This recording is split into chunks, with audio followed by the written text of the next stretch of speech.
Assalamualaikum warahmatullahi wabarakatuh. Selamat datang kawan-kawan semua di channel Riam Biru.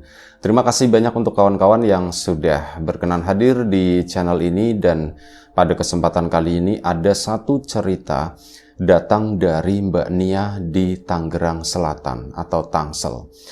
Mbak Nia itu menceritakan tentang satu peristiwa horor yang pernah dialaminya belum terlalu lama ya, sekitar tahun 2013. Lumayan cukup lama sih, udah belasan tahun yang lalu. Nah, tahun 2013 tersebut, Mbak Nia sama suami sama dua orang anaknya, waktu itu masih kecil-kecil. Yang satu itu yang paling gede masih SD, sementara anak keduanya itu masih digendong-gendong lah, usia 2 atau 3 tahun.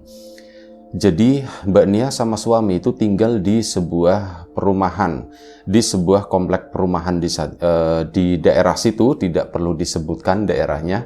Nah, waktu itu ada satu momen di mana Mbak Nia sama suami, ini ceritanya habis dapat rezeki gitu ya, dan sepertinya ngelihat rumah, itu kondisinya udah beberapa bagian itu terlihat rusak. Banyak kebocoran awalnya gitu ya.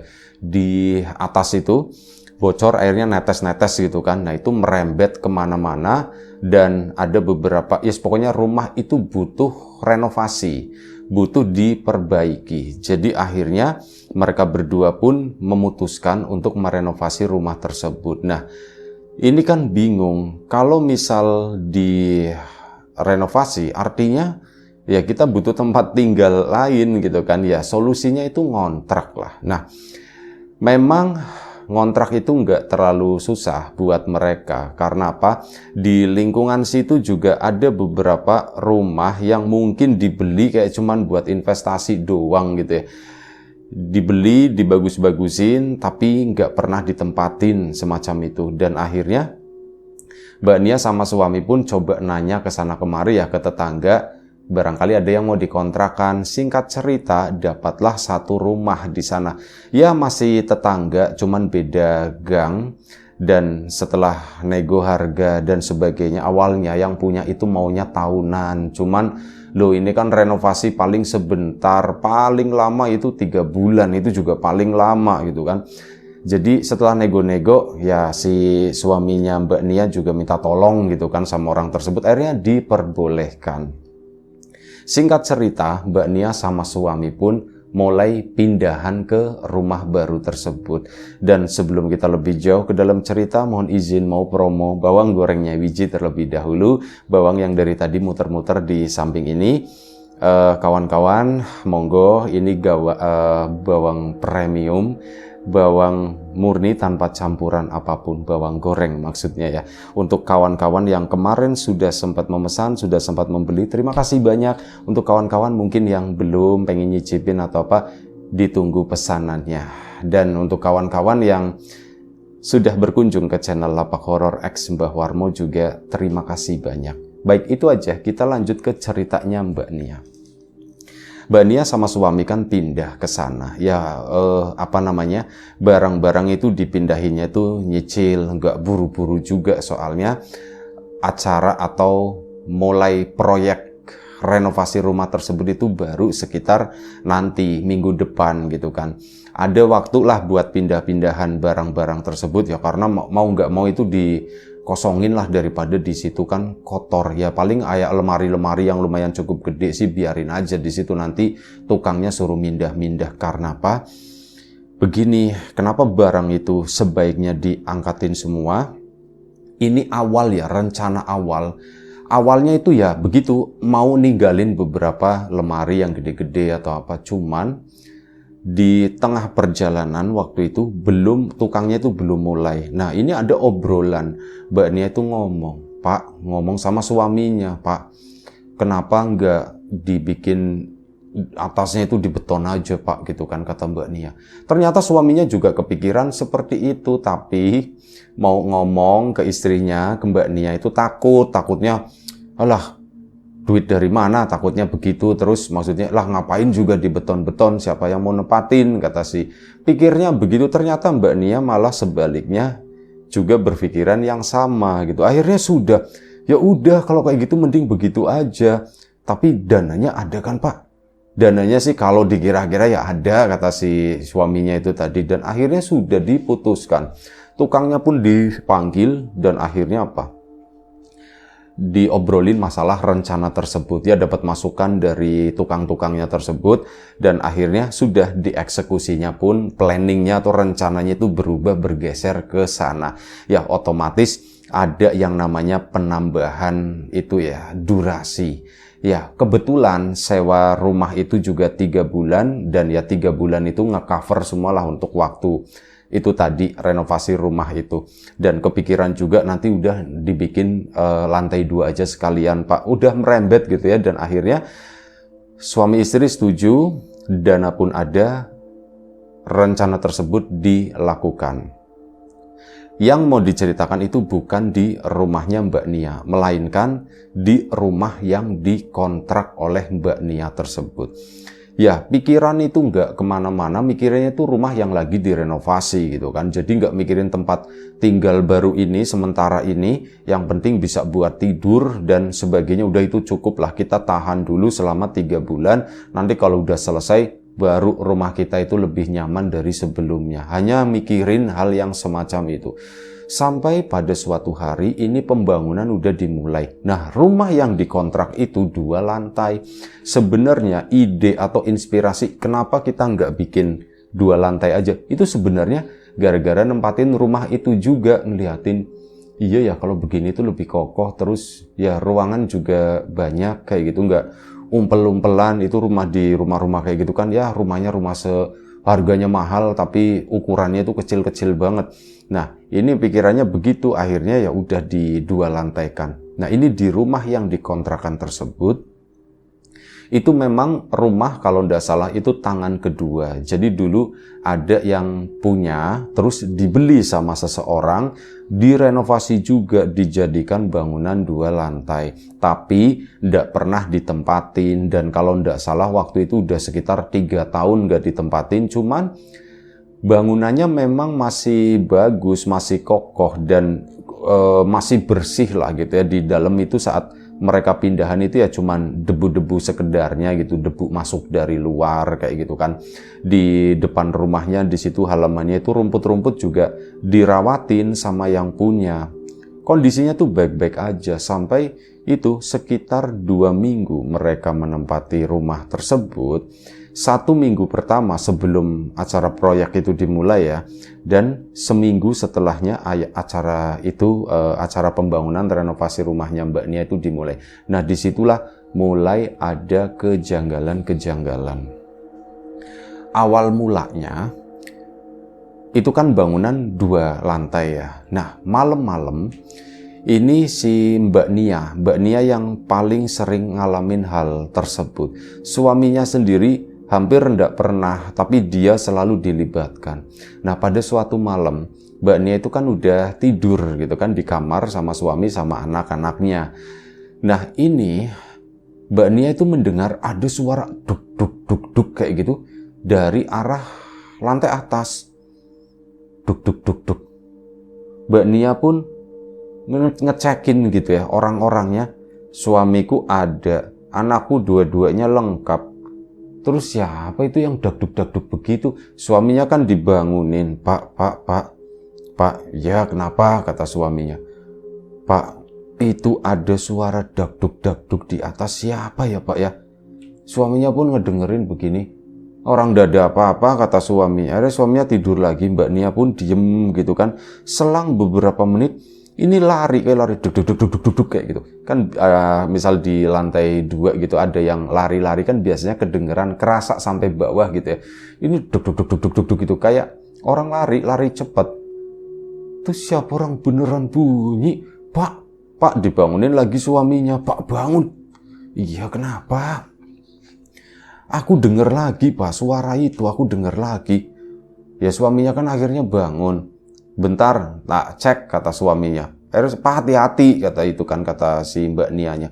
Akhirnya suaminya itu, anggap aja suaminya nanti Mas Rizky begitu ya. Nah si suaminya ini, Mas Rizky ini, itu naik ke atas, ke sana nengokin. Atas kan lampu dimatikan gitu, dan lampu pun dinyalain akhirnya. Setelah begitu nyalain, Ya di atas nggak ada apa-apa gitu.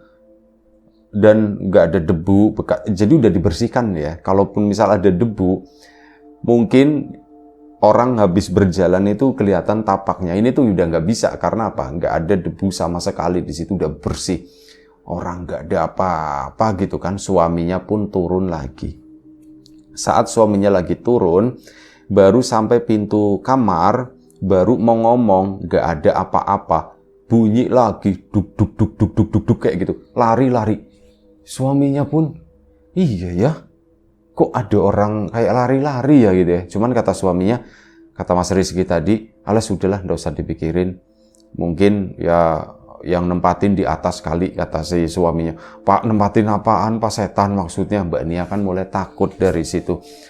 Ya setiap rumah pasti ada begitu, kata situ ya. Kata suaminya, udah tidur, udah biarin aja. Toh dia di atas, dia itu nggak turun-turun ke sini. Ya sudah, Mbak Nia susah payah berusaha untuk bisa tenang, berusaha untuk bisa takut. Lumayan cukup lama, sekitar setengah jam kemudian ya karena ngantuk juga, Mbak Nia pun akhirnya tertidur. Nah, keesokan paginya dibahaslah, diobrolinlah waktu itu anak-anak. Sebelum anak-anak berangkat, ini Mbak Nia minta antar sama Mas Rizky. Mas, aku mau ngeliat ke atas katanya. Ya udah lihat, tinggal lihat aja, anterin gitu. Dan rasanya Mbak Nia itu memang begitu naik tangga sedikit, hawa itu udah beda, kayak merinding semuanya. Entah kenapa, padahal di atas ya jendela-jendelanya itu kordennya nggak ditutupin, sengaja dibukain biar terang gitu ya. Tapi begitu, entah kenapa, aku kok ngerasa takut kalau misal udah naik tangga, baru setengah tangga aja itu beneran aku takut. Dan akhirnya sudah dianterin sama suaminya kan ke sana ke atas. Anak-anaknya mau pada ikut, penasaran, cuman jangan nggak boleh gitu. Akhirnya sudah naik ke atas sana, di longok-longok ya memang nggak ada apapun, itu kosong di lantai 2 itu. Akhirnya mereka pun turun lagi. Suaminya berangkat kerja. Anak yang SD sama bapaknya itu diantar sekolah, yang kecil itu sama Mbak Nia di rumah. Nah, mulailah di situ ada rasa takut. Cuman ya dipikir-pikir, lah ngapain siang-siang begini takut? Alah pintu depan tak buka aja. Toh ada pagar sama ditutup mika, jadi nggak terlalu plong banget ke depan gitu ya. Pintu depan dibuka, jendela-jendela semuanya dibuka di situ. Rasa takut pun agak sedikit berkurang, dan akhirnya Mbak Nia pun nonton TV di situ, melakukan pekerjaannya, ngelipetin baju dan sebagainya, pokoknya pekerjaan rumah tangga lah. Udah selesaikan. Anaknya ini yang kecil itu anteng-anteng aja, nggak yang gimana-gimana gitu ya. Anaknya dari tadi anteng begitu, sampai akhirnya si anak kecil tadi usia 2-3 tahun itu kan lagi duduk, lagi mainan mobil-mobilan. Ini ngeliatin ke atas terus ke arah tangga. Jadi kalau tangga ke lantai 2 itu kan pasti ada cowakannya gitu yang buat naik ke atas itu. Ngeliatin ke situ terus Mbak Nia pun lagi ngeliatin apa gitu kan. Mbak Nia pun ngeliatin ke atas, orang nggak ada apa-apa. Terus mukanya dibeginiin, digeserin, udah sini main sini aja. Mbak Nia pun ada rasa takut sebenarnya di situ. Ngeliatin apa sih ya anakku ya, kok serius banget seperti itu. Jangan-jangan gitu kan, sudahlah, aku nggak mau mikir yang kayak gitu, aku nggak mau mikir. Udah, anaknya pun lagi main-main begini. Mbak Nia malah yang kali ini penasaran dengan apa yang berada di atas itu gitu. Kenapa anakku itu sering ngeliatin ke sana. Beberapa kali nengok lagi, dibelokin sama Mbak Nia. Nengok lagi, dibelokin. Sampai akhirnya anak itu benar-benar anteng sama mainannya. TV itu masih nyala. Mbak Nia lagi duduk di situ, lagi ngelipetin baju. Sebentar lagi mau selesai. Tiba-tiba di sudut matanya Mbak Nia itu melihat kok ada yang bergerak di atas gitu kan. Mbak Nia pun ngelirik begini. Nah, begitu ngelirik langsung anaknya itu diambil.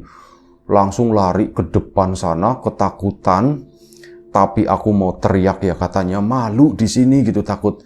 Ya, di komplek perumahan gitu kan, biasanya orangnya tuh tenang, suasananya tuh diem, nggak berisik kayak gitu ya. Mbak Nia tetap menjaga itu. Apalagi dia di situ kan statusnya ngontrak, bukan warga gang situlah. takut-takutnya nggak enak kalau misal bikin keributan atau bagaimana. Akhirnya Mbak Nia pun cuma diem gitu doang, jalan di tempat kayak mirip orang yang lagi kebelet pipis, kata si Mbak Nia itu cuman kayak gitu, bingung. Aku itu mesti ngapain? Aku mesti ngapain? Jadi Mbak Nia itu melihat di cowakan itu yang tangga ke atas mau ke lantai 2, ini ada yang ngelongok dari atas begini. Rambutnya itu panjang, ngegantung, sama kelihatan mukanya itu sampai leher segitu doang, ngegantung begini, rambutnya itu ke bawah panjang ya. Dan menurut Mbak Nia itu adalah anak kecil seperti itu. Makanya dia pun ketakutan nelpon suaminya, Pak, HP-nya tadi kan masih di dalam ya. Nah ini udah agak sedikit tenang, dia masuk ambil handphone, terus nelpon sama suaminya, Pak, aku takut di rumah, Pak, katanya. Lu kamu takut kenapa? Aku ngelihat, Pak, ada anak kecil ngegantung, Pak. Ngegantung di mana? Di tangga, di ujung tangga di situ, kata si Mbak Nianya. Ya udah tenang aja, baca doa lah gitu ya. Terus itu gimana anak yang kecilnya, ditanyain sama suami. Enggak, dia sih enggak apa-apa, justru awalnya itu dari dia yang sering ngelihat ke atas, makanya aku penasaran. Cuman ya aku nggak ngelihat apapun, tapi begitu nggak sengaja ternyata nongol seperti itu, Pak. Itu kayaknya yang lari-lari kalau malam-malam gitu ya. Sudah nggak usah takut, kalau enggak kamu telepon siapa gitu. Nah si Mbak Nia itu kan ada tetangga akrab lah, biasa guyon, biasa ngobrol kan. Akhirnya sama suaminya, udah kamu telepon aja itu, kamu minta ditemenin lah sama dia, kata si suaminya. Akhirnya sudah nelpon temannya tadi, minta ditemenin di situ. Temannya pun akhirnya ya wes, ada temannya kan jadi aman, dan memang gak ada rasa takut apapun. Cuman siang harinya sekitar jam 11-an siang, Mbak Nia itu mendengar sama temannya di atas di lantai 2 itu ada suara lari lagi. Siang-siang loh itu, duk gitu kan. Mbak Nia sama temannya tadi, temannya itu ngelongok ke atas. Ada siapa sih di atas gitu kan. Mbak Nianya ditanya begitu cuman diem aja. Ya, wih gitu kan. Kenapa? Ada siapa dia? Gak ada siapa-siapa, kata si Mbak Nia. Kok ada yang lari-lari ya, kata si temannya tuh belum ngeh. Udah diem. Itu kayaknya penunggu sini, kata. Nah, begitu dibilangin seperti itu, temannya pun ketakutan. Akhirnya ya wes, sama-sama menguatkan gitu kan. Oh jadi kamu di sini ketakutan ya, kata si temannya. Iya aku kayak gitu, soalnya udahlah aku udah mau cerita, nanti kamu takut, kata si Mbak Nianya. Iya jangan cerita. Yaudah yuk bantuin masak aja yuk, kata ini kan. Akhirnya udah dibantuin masak, gantian si Mbak Nia nemenin temannya, atau si nemenin anaknya. Kalau enggak, anaknya sama temannya tersebut. Mbak Nia pun bolak-balik ke dapur, dapurnya juga deket gitu kan. Ada temannya, ya rasa takut itu memang agak sedikit berkurang. Sampai akhirnya masakan itu selesai, dan ya sudah, temannya itu, yuk makan yuk sini bareng. Aduh gimana ya, udah makan di sini, kata si Mbak Nia. Ya wis, udah yuk makan. Akhirnya makanlah di ruang tengah di situ. Mereka lagi makan, masak sayur, ada ya beberapa lauk digelar di ruang tengah di sana. Mereka berdua, Mbak Nia pun sambil nyuapin si anak kecilnya tadi. Lagi enak-enaknya makan, itu tiba-tiba ada yang prul jatuh dari atas, gembruduk gitu ya. Begitu jatuh, ini ada yang jatuh ke tempe yang di piring gitu kan. Warnanya itu kan coklat, tempe warnanya gelap gitu ya, coklat gelap gitu. Itu kelihatan sama Mbak Nia, astagfirullahaladzim gitu kan. Belatung itu jatuh ke atas tempe situ. Dan mungkin ada yang jatuh ke sayur juga. Mbak Nia pun nengok ke atas. Begitu nengok ke atas, itu beneran Mbak Nia itu pingsan siang itu. Dia ngejerit-jerit, udah gak kuat, sampai tetangga itu denger, dan akhirnya beberapa dari mereka itu datang. Tetangga kanan kiri sama yang di depan rumah gitu ya. Itu pada datang ke situ, ya si temannya ini panik juga gitu kan. Akhirnya apa? Rumah jadi rame, ada beberapa ibu-ibu yang datang ke situ. Kenapa Mbak? Kenapa? Ditanyakan, kenapa Mbak? Ini Mbak Nianya pingsan, nggak tahu kenapa tiba-tiba dia itu ngejerit. Ternyata temannya Mbak Nia itu nggak melihat yang namanya belatung atau apapun itu. Ya orang aku nggak ngelihat apa-apa. Ya makanya itu akhirnya belum selesai, ya sudah ini coba di ini ya dikasih ramuan lah sama ibu-ibu nggak tahu apa. Mbak Nia pun akhirnya bangun setelah kurang lebih sekitar 10 atau 15 menit pingsan tadi tertidur itu. Mbak Nia pun bangun dan saat terbangun itu nangis. Mau nelpon suaminya, udah nanti dulu, kata ibu yang lain, udah mbaknya ini tenangin dulu, kenapa, ada apa gitu kan ditanya. Bu, tadi Bu, aku lagi makan, kami itu lagi makan di sini. Saya itu ngelihat belatung Bu itu jatuh dari atas, tepluk-tepluk begitu. Ini kelihatan itu ditempel uget-uget gitu kan, kata si Mbak Nia. Nah temannya itu, kamu ngelihat itu ya? Iya aku ngelihat itu. Kamu emang enggak? Enggak, aku enggak ngelihat apapun, kata si temannya tadi. Orang aku ngelihat jelas, terus apa lagi? Pas aku nengok ke atas, itu yang itu loh, yang ngegantung di tangga. Nah temannya kan takut, hah? Ngegantung di tangga gimana? Mbak Nia ingatnya itu udah cerita sama temannya, padahal belum diceritain itu. Itu kemarin Bu, saya itu ngelihat ada yang ngegantung kepalanya begini, ngelongok dari atas, rambutnya itu panjang, dan tadi itu di atas, tepat di atas makanan, dia itu kayak gitu, cuman kelihatan kepalanya doang, rambutnya itu menjulur ke bawah, dan dari mulutnya itu keluar belatung, penuh mulutnya itu sama belatung sambil ngangak begitu. Jatuhlah itu, dan jatuhnya ke makanan. Saya itu ndak kuat Bu, saya itu takut gitu kan. Ini emang rumah gimana sih gitu ya, kok banyak banget setannya, kok ada setannya seperti itu, kata si Mbak Nia. Ditenangin sama warga sekitar situ pun ndak tahu kalau di rumah tersebut angker atau bagaimana, itu ndak tahu. Akhirnya sudah nelpon suaminya kan, dan suaminya akhirnya izin pulang cepat sekitar jam 1. Suaminya itu udah pulang sampai rumah. Nah dari situ Mbak Nia itu cerita lagi, ibu-ibu pun masih ada di situ ya, dan makanan tetap dimakan meskipun Mbak Nia itu udah kuat rasanya karena kebayang yang barusan dilihat itu tadi. Cuman ya itu tadi kata si ibu-ibu, karena Mbak Nia itu yang lihat cuman Mbak Nia, artinya bisa jadi itu cuman ya kayak perasaan doang, kata situ ya. Si temannya itu kan nggak ngelihat, itu cuman kayak perasaan doang Mbak, udah dimakan aja, yang penting berdoa kan, ini dimasak dengan benar dan sebagainya. Iya, tapi Mbak Nia itu udah nggak nafsu makan. Suaminya ke situ pun pulang dari kantor memang belum makan, akhirnya makanlah di rumah di sana, ngobrol-ngobrol. Temannya Mbak Nia pun akhirnya permisi pulang.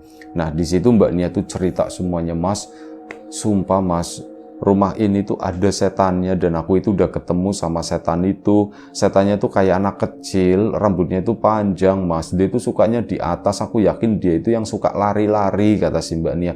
Dan tadi tuh begini, dia tuh mulutnya ngangak, keluar belatung itu brol dari mulutnya Mas, jatuh ke makanan. Ya aku ndak bisa makan jadinya, kata si Mbak Nia. Sudah, kamu tenang.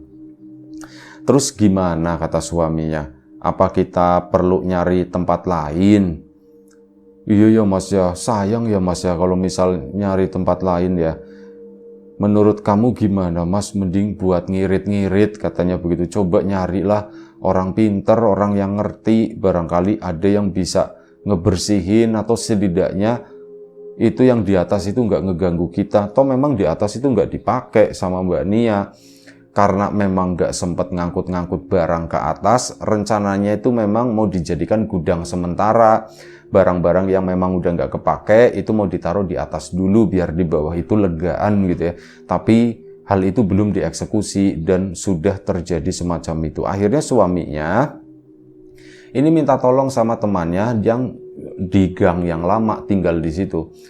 Bro, begini gitu kan, di tempatku itu begini gitu. Diceritain semuanya, akhirnya oh ya sudah, nanti coba kita ke Pak Rustam, katanya begitu kan. Pak Rustam yang mana itu, yang tinggal di pojok situ. Akhirnya kesanalah ke Pak Rustam, dan si temannya itu ya manggil Pak Rustam pun datang itu malam harinya sekitar jam 8. Anaknya Mbak Nia sendiri udah tidur, Mbak Nia kan sama suami itu nungguin Pak Rustam datang ke situ, dan Pak Rustam pun akhirnya saya mohon izin mau lihat ke atas, katanya begitu. Akhirnya apa? Dilihatlah ke atas sana. Pas dilihat ke atas gitu kan, ya Pak Rustam nggak ngapa-ngapain, cuman yang dilihat Mbak Nia, Pak Rustam itu ke lantai 2, dan setelah itu nggak ngerti lagi. Pak Rustam mau dinyalain atau bagaimana? Boleh dinyalain, akhirnya lampu pun dinyalakan. Pak Rustam itu udah menghilang di lantai 2 di situ. Mungkin sekitar 5 menit kemudian Pak Rustam itu turun. Mas, ada sesuatu di sini Mas, katanya. Oh, sesuatu apa Pak Rustam? Itu di salah satu pintu yang arah ke belakang, katanya. Pintu yang arah ke belakang. Di mananya Pak? Itu jadi di atasnya, di angin-anginnya itu, saya nemuin ada jimat di sana. Hah, jimat?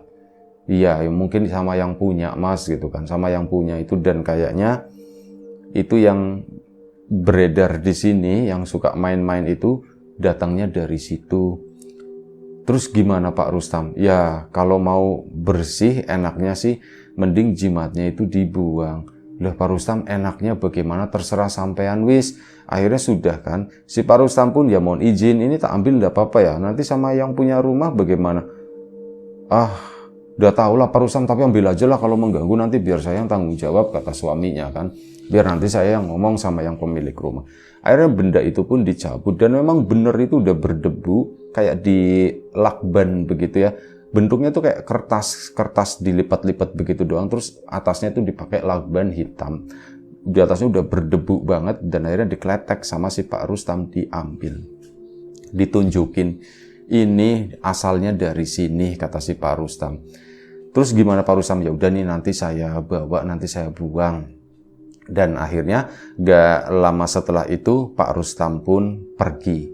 Saat Pak Rustam pergi, 2 hari, oh ya, setelah Pak Rustam pergi, kejadian itu memang benar-benar kayak seolah-olah hilang. Gak ada yang namanya gangguan-gangguan di atas itu lari-lari atau bagaimana, itu menghilang. Cuman 2 hari kemudian yang punya rumah itu datang tiba-tiba. Kaget juga kan si Mbak Nia sama suaminya, datang itu sore hari. Suaminya itu kebetulan udah pulang. Dan datang ke situ ya kaget gitu. Oh iya Pak, kenapa Pak? Ini Mas, kemarin ada yang nun sewu katanya, kata si, anggap aja orang Jawa begitu, misal ngomong itu seperti itu.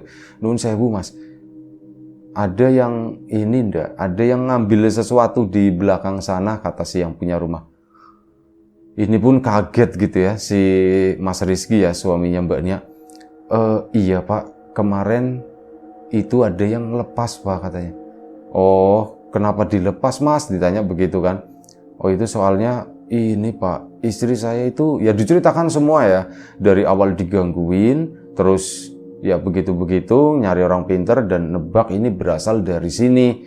Ya asalnya begitu Pak. Terus gimana Pak? Ya harusnya nggak usah dilepas, kata si itu. Cuman ya wis lah, emang kenapa sih Pak gitu?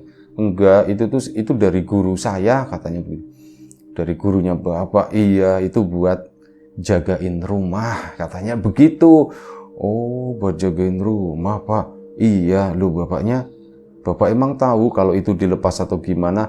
Enggak, saya itu didatengin sama guru saya, itu ada yang lepas itu di rumah, katanya begitu. Ya sudah, akhirnya saya kesini, tapi ya sudahlah, enggak apa-apa wes, katanya. Sekarang ada yang jaga, kata si yang punya rumah tadi. Iya Pak, ini ya kebetulan kami aja yang jaga Pak, enggak usah pakai begitu-begituan, kata suaminya si Mbak Nia. Dan akhirnya setelah ngobrol-ngobrol memang enggak ada masalah sama sekali, cuman memastikan aja yang punya rumah itu beneran ada yang nyabut gitu kan.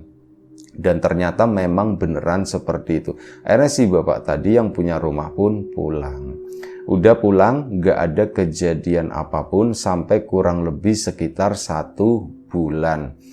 Nah, ada satu kejadian tiba-tiba, ini sesuatu yang bikin ya Mbak Nia itu kaget juga. Suaminya itu pulang normal itu sampai rumah itu biasanya jam 6:30 atau jam 7 malam. Pulanglah si suami tadi, Dan suaminya Mbak Nia begitu pulang sampai rumah kan langsung bersih-bersih mandi gitu kan. Nah setelah mandi biasanya Mbak Nia formalitas nawarin lagi. Biasanya sih suaminya udah makan, tapi ditawarin lagi, "Mas mau makan atau enggak?" Nah kali ini baru nengok begini, "Mas mau makan atau enggak?" Itu suami masih pakai anduk, baru keluar dari kamar mandi, mau ke kamar, mau ganti baju. Mbak Nia itu ya kayak gitu. Jerit-jerit lagi gara-gara apa? Melihat di belakang suaminya itu ada satu sosok. Sosoknya mirip seperti yang dilihat oleh Mbak Nia sebelumnya. Kayak seorang anak-anak cewek. Rambutnya panjang, mukanya itu pucat, kayak bekas tenggelam gitu ya. Kulitnya pucat-pucat begitu. Ini gendong di pundak, begini, meluk begini. Di belakang suaminya di situ. Si Mbak Nia kan teriak-teriak langsung. "Pak, itu Pak, itu Pak, itu Pak, itu." Anaknya itu sampai kaget nangis gitu kan. Begitu nangis, suaminya, "Kenapa? Sana, jangan ke sini, jangan ke sini." Begitu Mbak Nia nengok lagi, sosok tadi itu udah enggak ada. "Ya, kamu kenapa?"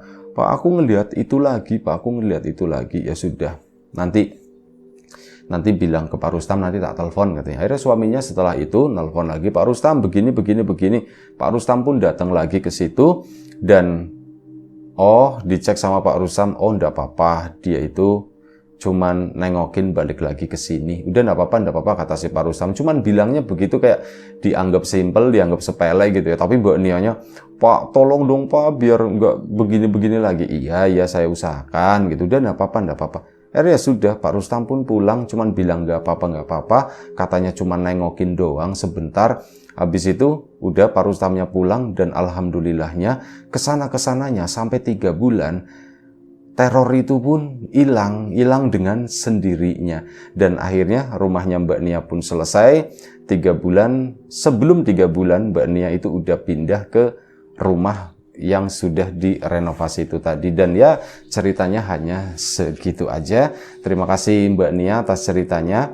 Kawan-kawan di rumah juga terima kasih banyak atas support dan dukungannya apapun itu. Kawan-kawan subscriber, kawan-kawan membership, kawan-kawan yang udah kasih support dalam bentuk super thanks ke Riam Biru, terima kasih banyak. Kawan-kawan yang udah ngasih like, udah nge-share ke yang lainnya, kawan-kawan yang udah ninggalin komentar juga terima kasih banyak. Kawan-kawan yang sudah memesan bawang gorengnya biji tentu saja terima kasih banyak. Kawan-kawan yang belum memesan ditunggu pesanannya. Kawan-kawan yang sudah berkunjung ke channel Lapak Horor X Mbah Warmo juga terima kasih atas dukungannya apapun itu. Doa terbaik dari kami untuk kawan-kawan semua. Semoga selalu diberi kemudahan dalam hal apapun, termasuk kemudahan dalam hal rezeki. Yang sakit segera diberi kesembuhan, yang sehat tetap dijaga kesehatannya. Baik, sampai jumpa di episode selanjutnya Riam Biru. Jaga kesehatan kawan-kawan semua. Sekali lagi terima kasih banyak. Assalamualaikum warahmatullahi wabarakatuh.